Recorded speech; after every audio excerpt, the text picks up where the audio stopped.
Hola, ¿qué tal? Muy buenos días. Los saluda Carlos Ocadiz a nombre de Editorial Universidad de Guadalajara y nos da mucho gusto contar con su presencia en este día 2 de actividades de la Feria Internacional del Libro de Guadalajara y los saludamos desde el Foro de Publicaciones UDG en la Expo Guadalajara. El día de hoy vamos a presentar una obra del Centro Universitario de los Lagos que lleva por título Masculinidades, Prostitución y Trata de Personas. Esta es una obra colectiva en cuyo conjunto se hallarán diversas panorámicas de estudio que coinciden a su vez con la imperiosa necesidad de deconstruir una masculinidad altamente propensa al ejercicio de la violencia sexual, feminicida y a la compra de las mujeres con fines de explotación sexual, reconociendo las carencias de los programas de reeducación de varones, inundadas de grupos y asociaciones que lucran con escaso compromiso de cambios y retos en sociedades complejas. Tenemos con nosotros a Ángel Cristian Luna Alfaro. Él es doctor en Historia y Etnohistoria por la Escuela Nacional de Antropología e Historia. Es profesor investigador del Centro Universitario de los Lagos de la Universidad de Guadalajara. Doctor Ángel Cristian, cedo la palabra, adelante. Muchas gracias, buenos días. Para mí es un honor estar con ustedes aquí y bueno, pues reiterar mi agradecimiento porque precisamente cuando venía acá a este recinto me acordé de qué pueblo salí hace algunos ayeres, en Acayucan, Veracruz, ¿no? Y bueno, entender que la Universidad de Guadalajara hace realidad algunos sueños, ¿no? De poder publicar un texto.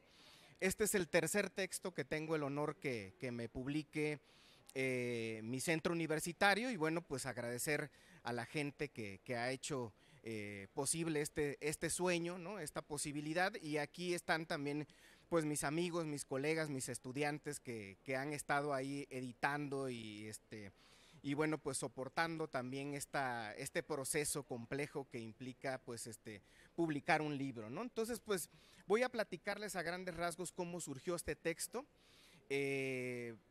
Yo quisiera mencionar, tengo 44 años de vida, entonces hace 44 años surgió este libro. Es un proceso de vida, ¿no? Pues que tiene varias reflexiones, ¿no?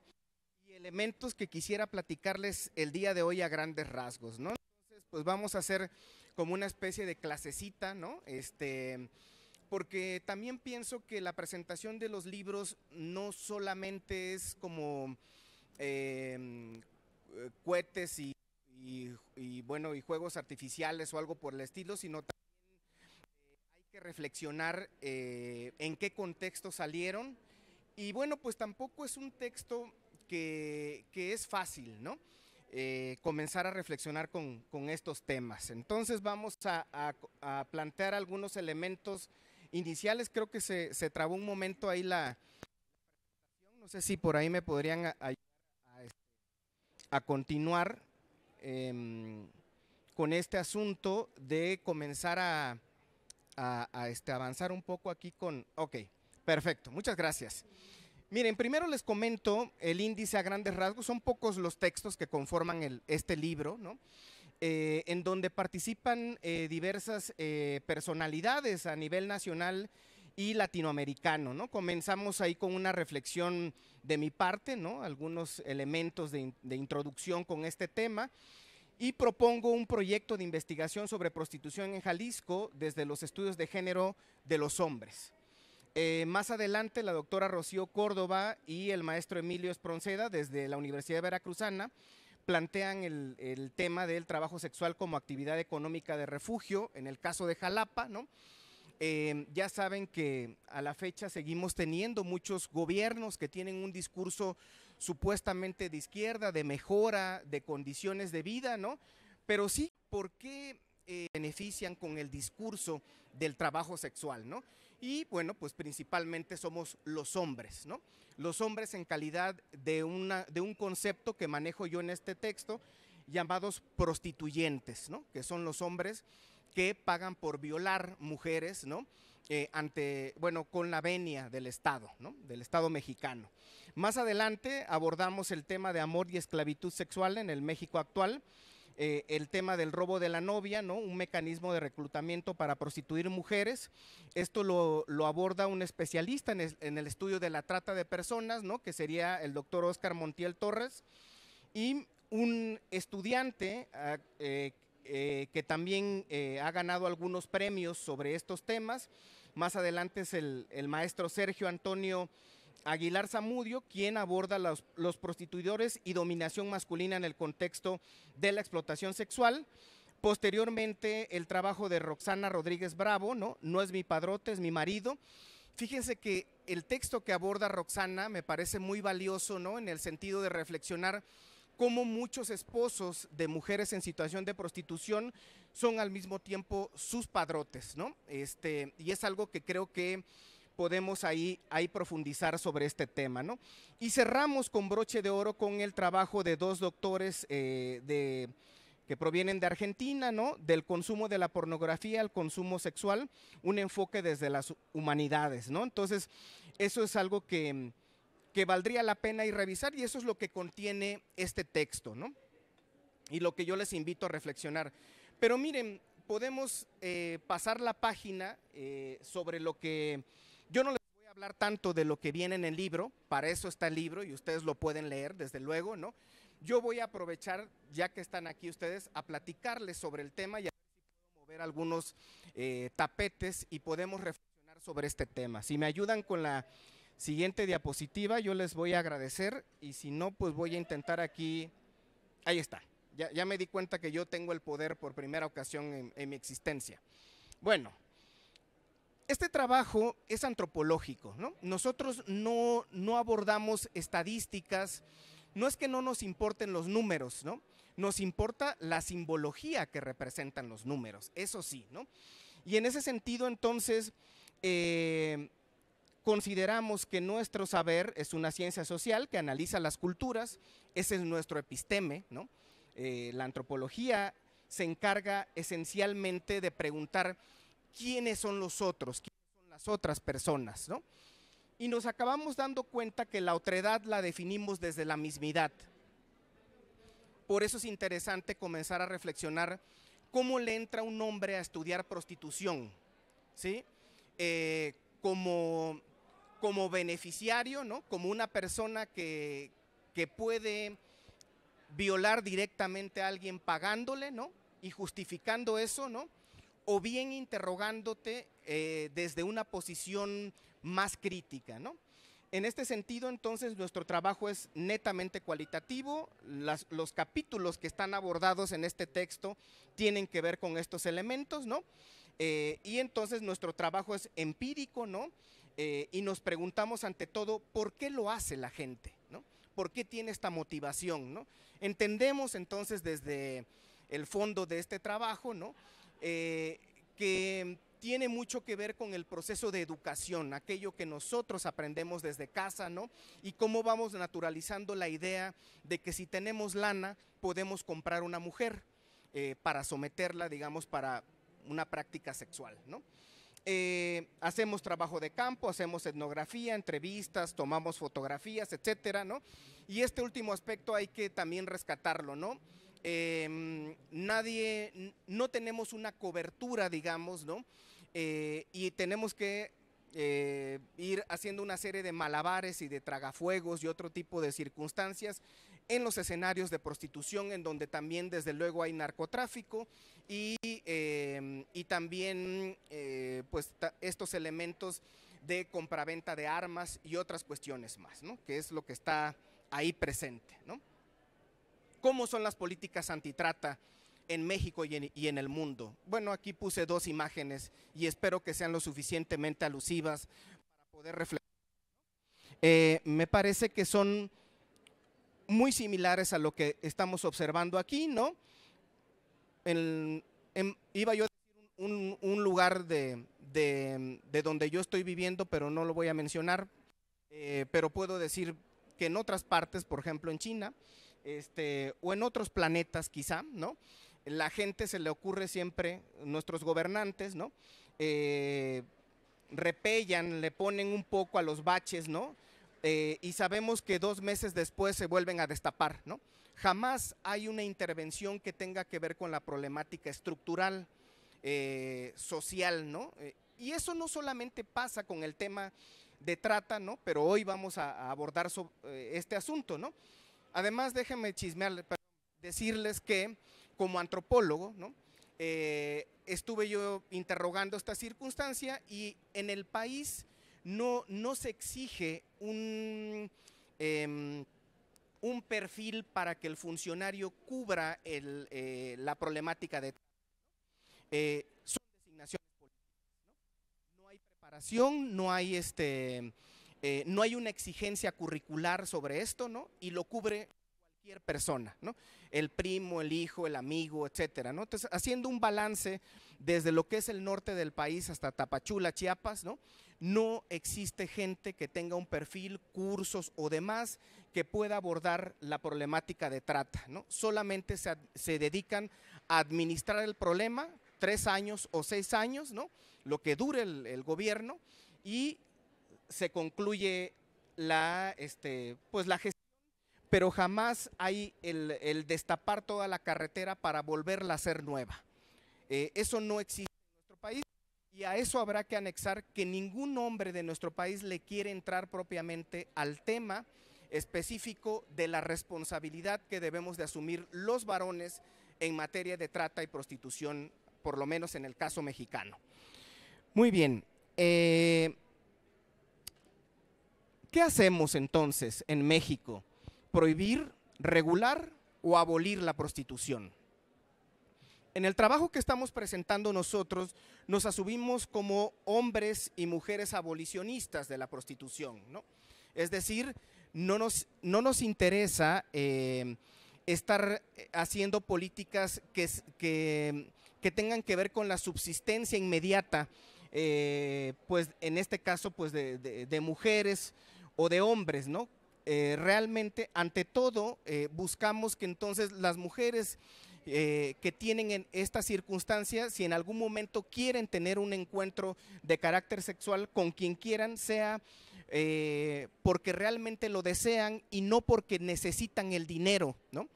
En este sentido, nosotros estamos apostándole a que el Estado haga políticas muy similares a las que tenemos en Suecia, por ejemplo, en algunos lugares del norte de Europa, e incluso en Argentina o en el caso de Costa Rica, por ejemplo, ¿no? En donde el Estado se está tratando de dedicar a proporcionarles a las mujeres lo que crean conveniente, ¿no? Con su vida, y puedan trascender en el sentido social, económico y demás, ¿no? Para que no tengan que recurrir a estos escenarios en donde hemos detectado que experimentan diversos tipos de violencia, ¿no?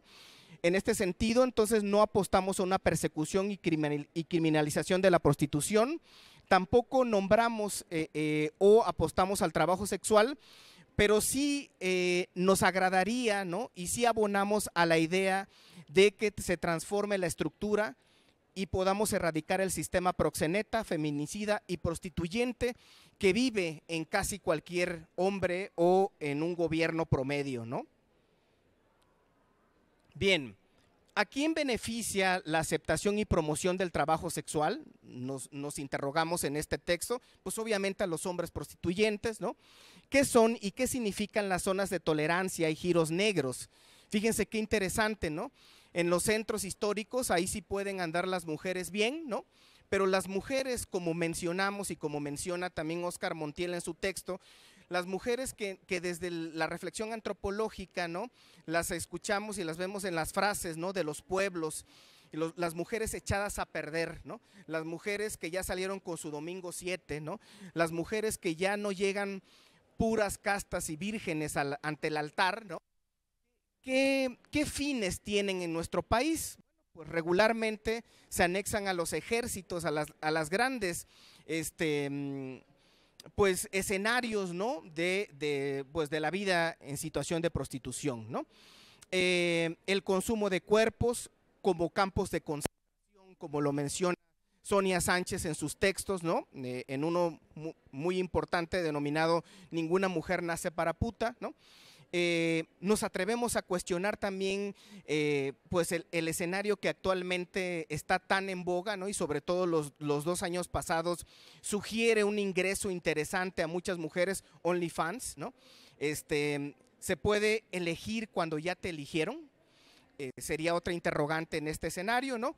¿Y cuál es la responsabilidad de los hombres en este escenario, ¿no? ¿Qué es lo que nos cuestionamos constantemente con nuestro trabajo, ¿no? Nosotros manejamos pues el concepto de prostituyente. ¿Qué implicaciones tiene que los denominemos clientes, ¿no? En un mundo capitalista como el nuestro, ¿no? Bueno, si más adelante alguien quiere intervenir, podemos reflexionar este asunto, ¿no? Pero por ahí dicen, el cliente siempre tiene la razón. En los mundos que tienen que ver con la cuestión en situación de prostitución, entonces la discusión que tenemos entre que si las nombramos mujeres en situación de prostitución o trabajadoras sexuales, tiene que ver con esta idea de la libre determinación de las mujeres para hacer de su cuerpo lo que crean conveniente. Entonces comenzamos a enseñar a las niñas que estaría bien meterse un pene en la boca, la vagina y el ano. Lo dejamos como una interrogante antropológica más, ¿no? Recuerden que el mundo profesional también se gesta desde la infancia, ¿no? Entonces, bueno, pues yo recuerdo, tengo un niño de 8 años, ¿no? Y entonces él luego está soñando que quiere ser profe, agarra un pincel y está ahí, y su mamá y yo lo alentamos a hacer eso, ¿no? Si una niña quiere ser trabajadora sexual desde casa, ¿la vamos a alentar a hacer eso? Bueno, esa sería una interrogante que dejamos en la mesa por si alguien quiere discutir más adelante. Se puede tener una relación simétrica cuando se paga, ¿no? Una relación sexual, ¿no? ¿Pagar por sexo es un tipo de violencia sexual? Bien, aquí también en nuestro texto nos atrevemos a cuestionar un elemento que traemos desde hace un buen rato, ¿no? ¿Qué onda con las nuevas masculinidades? ¿Y qué nos significa a los hombres un tema como este, ¿no? ¿Realmente podemos ser nuevos con este tipo de cursos, ¿no? En los que tal parece que cuando nos dan entonces un curso con estas características, pues ya nos podemos ver de esta manera, ¿no? Nos tomamos una selfie con nuestros hijos, lavamos los trastes, podemos llorar, ¿no? Ante una novela, ¿no? Y nos dan nuestro certificado, ¿no? De que ya somos hombres nuevos, ¿no? Pero eso no es cierto. Pagan unas millonadas a las asociaciones civiles con estos temas, ¿no? Se van con una bolsa tremenda de dinero, ¿no? Pero lo cierto es que los hombres seguimos matando un montón de mujeres en este país. Y cuando vamos a los escenarios de prostitución, la gente siempre dice, ahí hay putas, ¿no? Pero jamás decimos, ahí hay el montón de prostituyentes pagando por sexo, ¿no? ¿Quiénes son los prostituyentes en este escenario? Bueno, pues son hombres como muchos de los que vemos el día de hoy aquí en la FIL, ¿no? Hombres religiosos, padres de familia principalmente, ¿no? Que regularmente están tratando de pagarle entonces a la compañera, ¿no? En situación de prostitución por no usar preservativo, ¿no?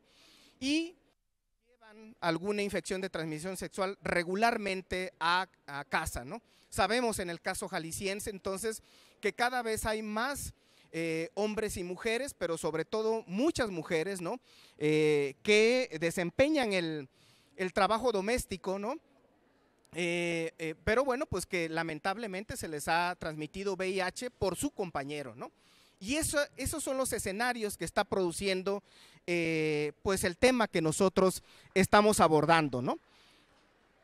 No les crean a las nuevas masculinidades, por favor, ¿no? Tenemos que estar trabajando el tema de violencia propiamente. Las nuevas masculinidades borraron ese asunto, ¿no? Entonces, bueno, pues solamente están fomentando pues hombres que podamos llorar, que podamos cargar a los hijos y otras cuestiones más, ¿no?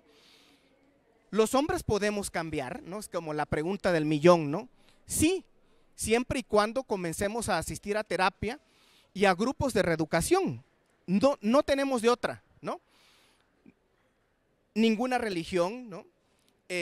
Tampoco tiene que ver con las amistades, no hay alcohol que salve este proceso, ¿no? Ni otras circunstancias más, ¿no? Entonces, y la labor que tenemos que hacer para tratar de deconstruir entonces la masculinidad propia de la violencia tiene que ser así como estamos aquí, grupal, y nos tienen que estar evaluando constantemente las compañeras, que son las que reciben esencialmente la violencia cotidiana. Si no mal recuerdo, más o menos estamos en un promedio aproximado de 10 a 11 feminicidios diarios en México, ¿no? Entonces, en ese sentido, habrá que volver a rescatar qué están haciendo los compañeros que trabajan las masculinidades en México, ¿no? Bueno, ya voy a terminar. La carta de los buenos deseos. Definir perfiles de quienes atienden los casos de trata. Hemos insistido mucho en esta circunstancia en México, pero nuestros políticos no quieren asumir este reto, ¿no? Sigue siendo por designación política.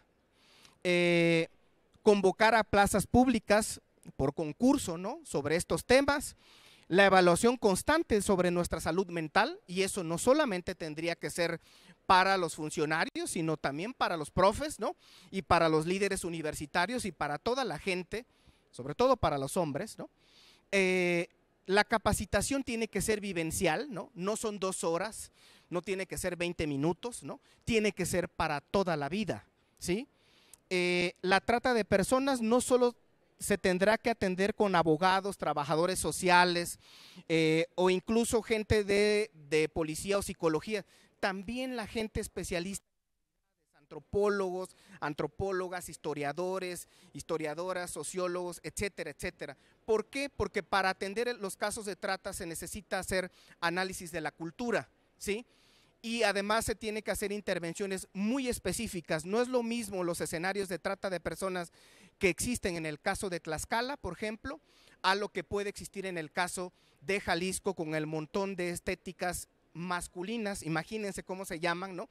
Y uno tiene que pasar 2 o 3 cuadras en el centro histórico para darnos cuenta de cómo se genera un escenario de trata, ¿no? A la vista de todo mundo, ¿no? Entonces, esta problemática no tiene que ver con una cuestión de voluntad política, sino de responsabilidad y el tema de asumir una posición política, ¿no?, ante la problemática que lamentablemente experimentan las compañeras en este país y en varias partes del mundo. Y eso era lo único que yo quería decir esta mañana, y si alguien quiere platicar conmigo, pues yo encantado de escucharles. Muchas gracias.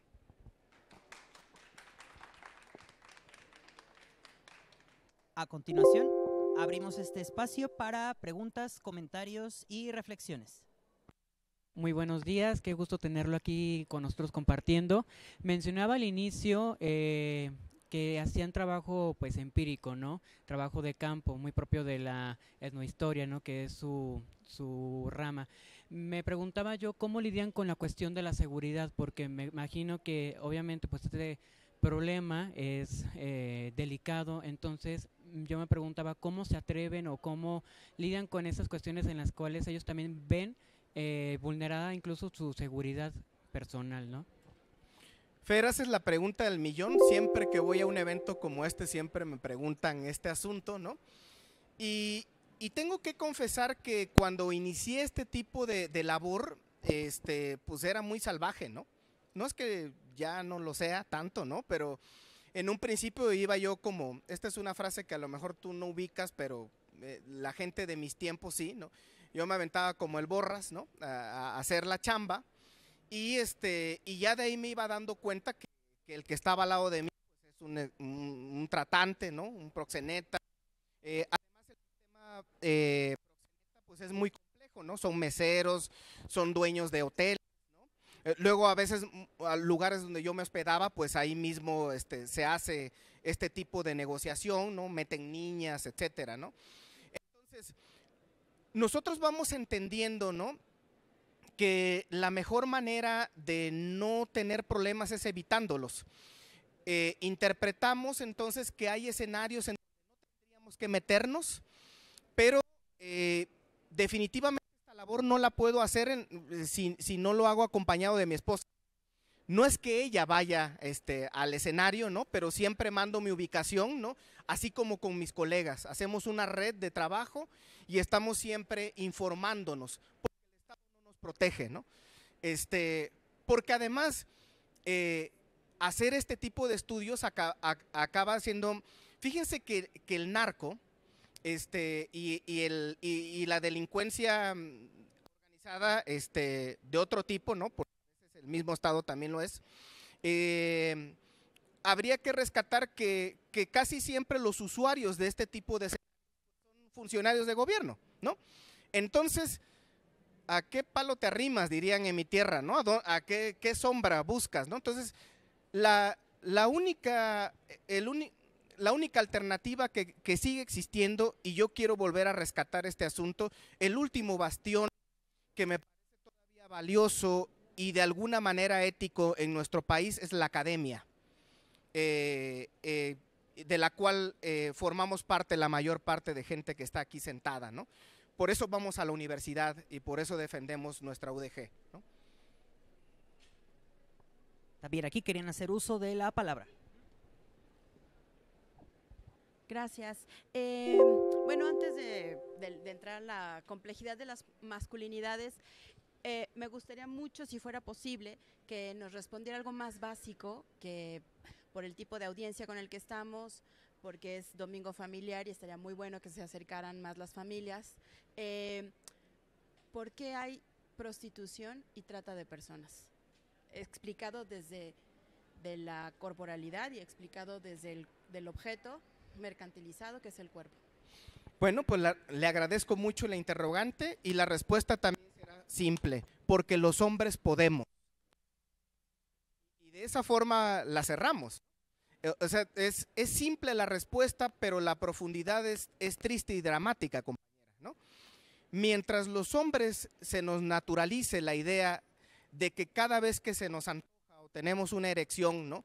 Podemos comprar a alguien para eyacularle, ¿no? Esto va a existir, ¿no?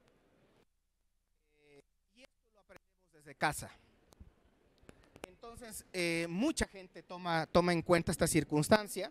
Perdón, ahora sí ya creo que se oye mejor. Entonces, sí hay que comenzar a reflexionar que el tema no solo tiene que ver con revisar las violencias y sobre todo las violencias sexuales que los hombres ejercemos, sino también el tema del poder propiamente, ¿no?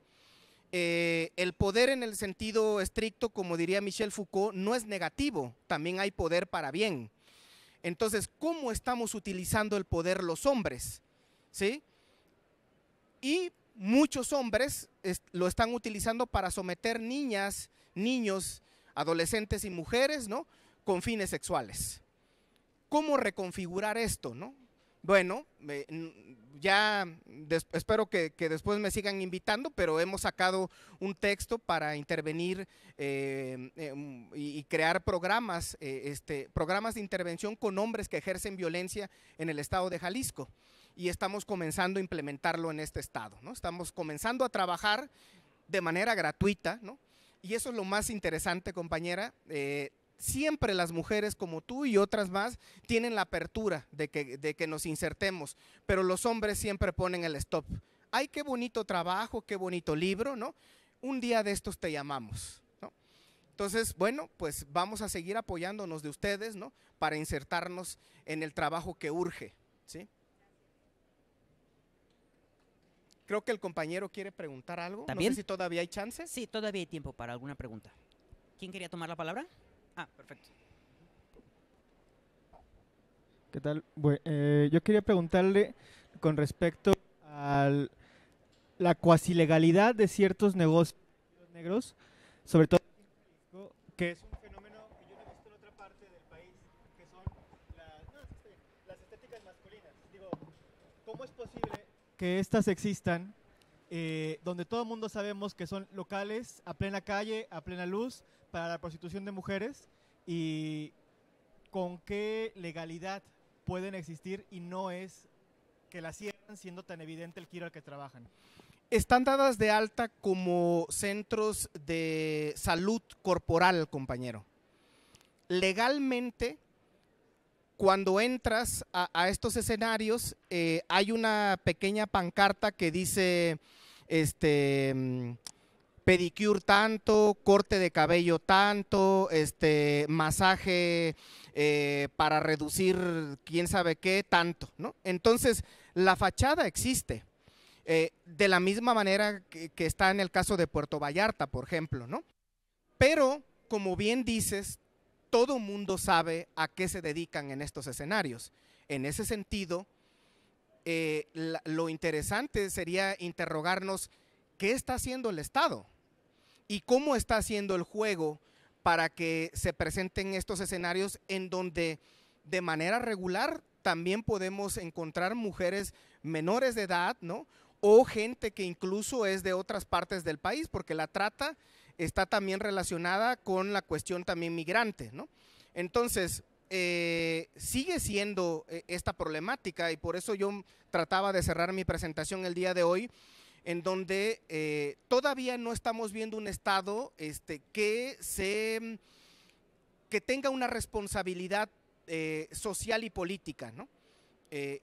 Porque en su mayoría está representado también por hombres que hacen uso de esta circunstancia. Esto no es novedoso. Tenemos un gober precioso por allá hace unos ayeres, ¿no?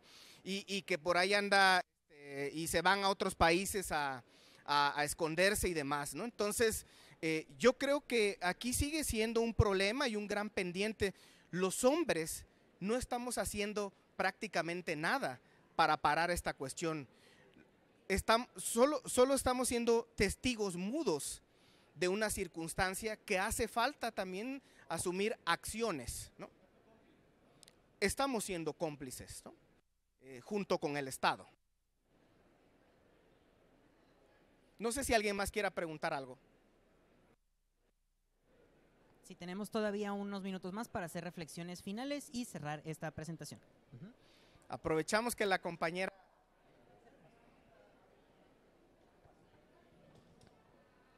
Bueno, sí se escucha, ¿verdad? Yo primero felicitarlo porque casi siempre estos temas los tratan las mujeres, porque son las afectadas y quieren ayudar a otras de sus compañeras, etcétera.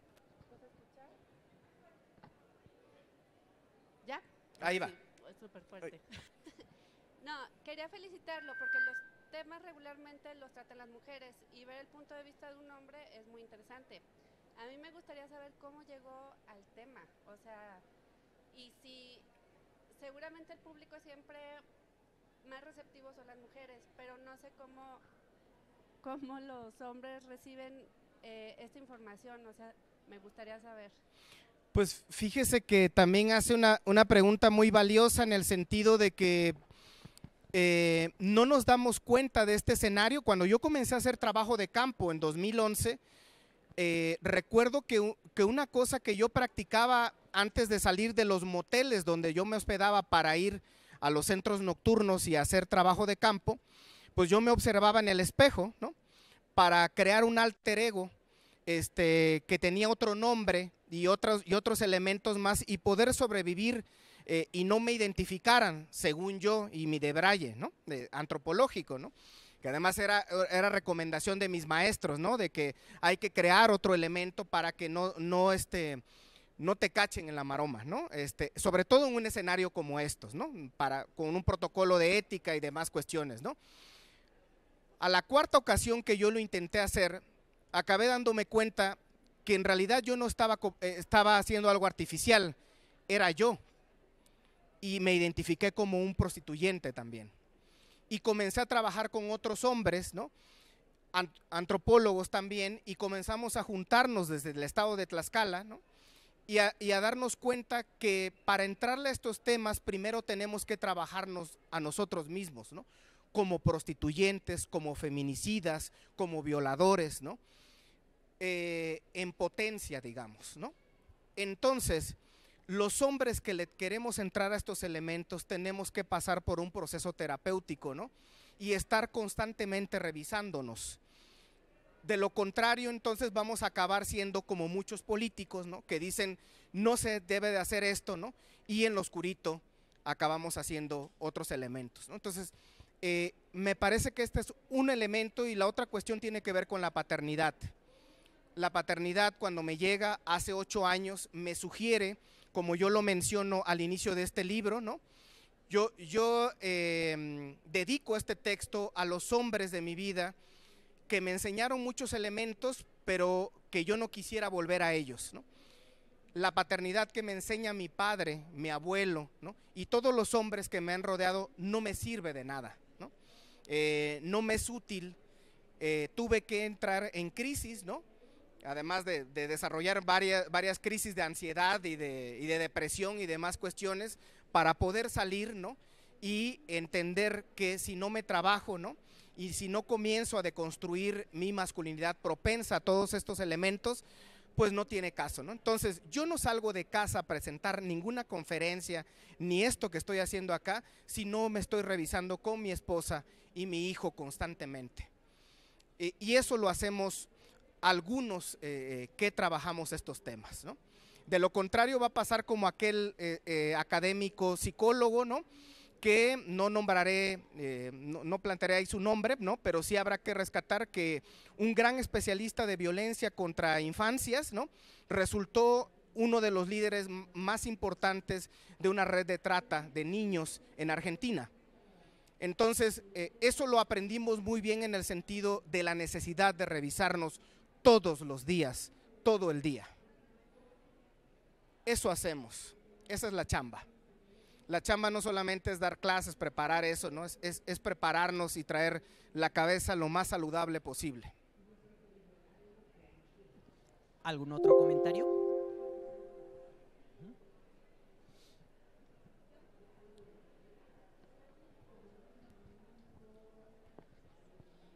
Gracias por la exposición. ¿Se escucha? Sí, bueno, yo la escucho. Ahí. Ok, gracias.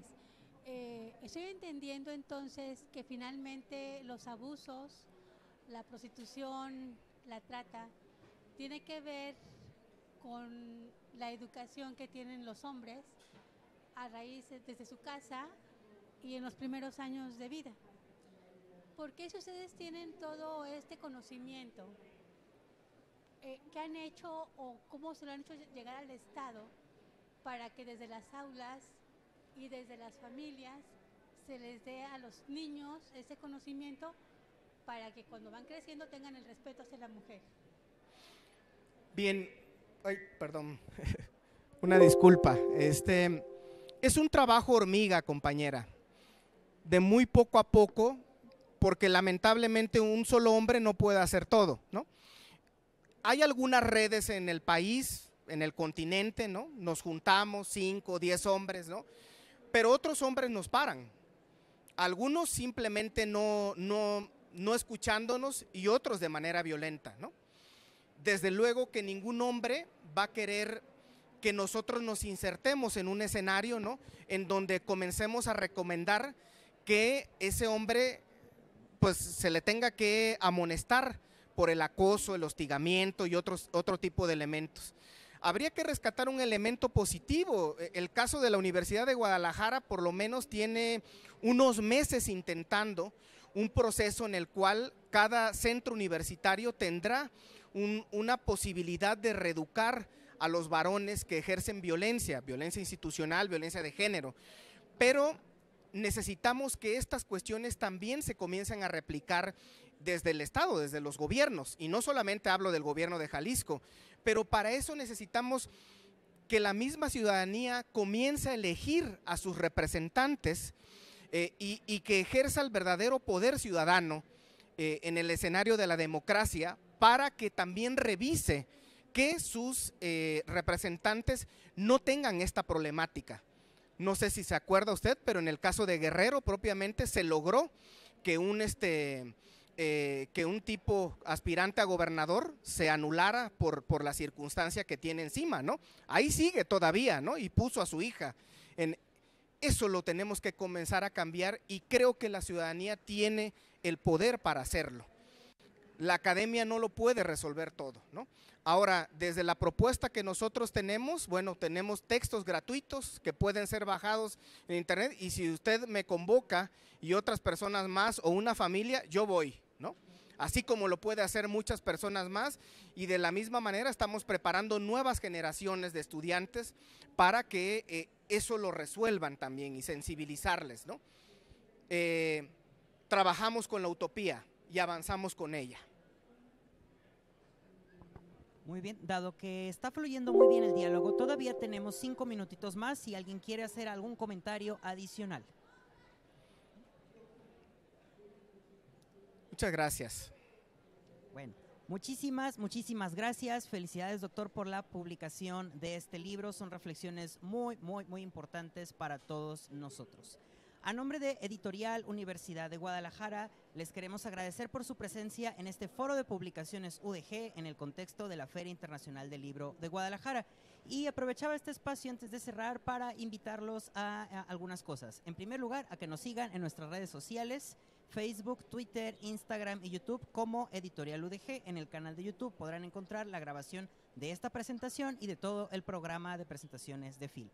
También los invitamos a que nos visiten en nuestro stand de libros que se ubica sobre esta misma calle en el H12, donde podrán encontrar de venta esta publicación y muchas más. Y finalmente, también los queremos invitar a que conozcan nuestro programa de radio Página Maestra, que es una producción de Radio Universidad de Guadalajara, donde platicamos acerca de la propuesta editorial de nuestro catálogo. Entonces, ha sido un gusto tenerlos a todos ustedes el día de hoy. Muchísimas gracias y nos vemos hasta la próxima. Muchas gracias. Gracias al Laboratorio Editorial del Centro Universitario de los Lagos, ¿no?, que siempre me ha apoyado. Y pues bueno, aquí están los compañeros presentes, ¿no?, que me han apoyado y además soportado con mis delirios y demás cuestiones. Y bueno, pues gracias, Universidad de Guadalajara.